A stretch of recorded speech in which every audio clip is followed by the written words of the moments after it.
అక్క చెల్లెలకు మాటిస్తున్నా, ఉచిత విద్య ప్రైవేట్ స్కూల్లో చదువుకున్నా సరే, మీ పిల్లగాడు డాక్టర్ చదువుకున్నా సరే, ఇంజనీర్ చదువుకున్నా సరే, రాకెట్ సైంటిస్ట్ అయినా సరే, వారిని చదివించే బాధ్యత తెలంగాణ ప్రభుత్వం తీసుకుంటుంది. తెలంగాణ రక్షణ సేన అది సాధించి తీరుతుంది. మీ జేబులకెళ్ళి ఒక్క రూపాయి ఖర్చు లేకుండా చేసి నేను చూపిస్తాను. రెండవది వైద్యం. ఇవాళ ఆరోగ్యశ్రీలో 10 లక్షల వరకు ఇస్తూ ఉన్నారు వైద్యానికి సంబంధించి.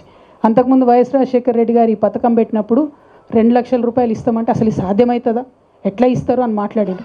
ఆ 2 లక్షలు పోయి మరి ఇవాళ 10 లక్షల వరకు ఇస్తుంటే ఎట్లా సాధ్యమవుతుందని అడుగుతలేరు. కానీ ఇంకొంచెం మనసు పెట్టి ఆలోచన చేస్తే ఇవాళ క్యాన్సర్ జ్వరం వచ్చినట్టు వస్తుంది, కానీ క్యాన్సర్ క్రోసిన్ వేసుకుంటే పోదు మరి.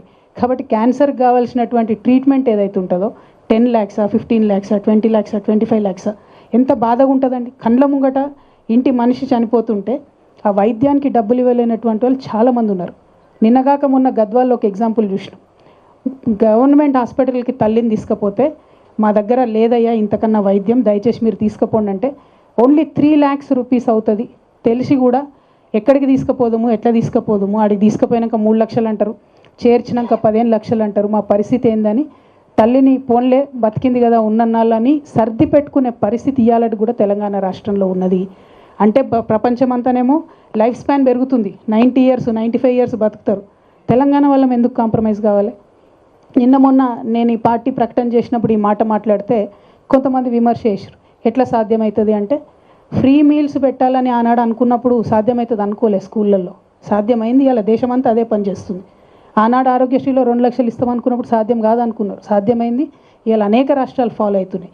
ఖచ్చితంగా ఉచిత వైద్యం ఎన్ని లక్షలు ఖర్చు అయినా సరే తెలంగాణ బిడ్డల ప్రాణాలు కాపాడుకోవడానికి ఖచ్చితంగా మా ప్రభుత్వం వస్తుంది.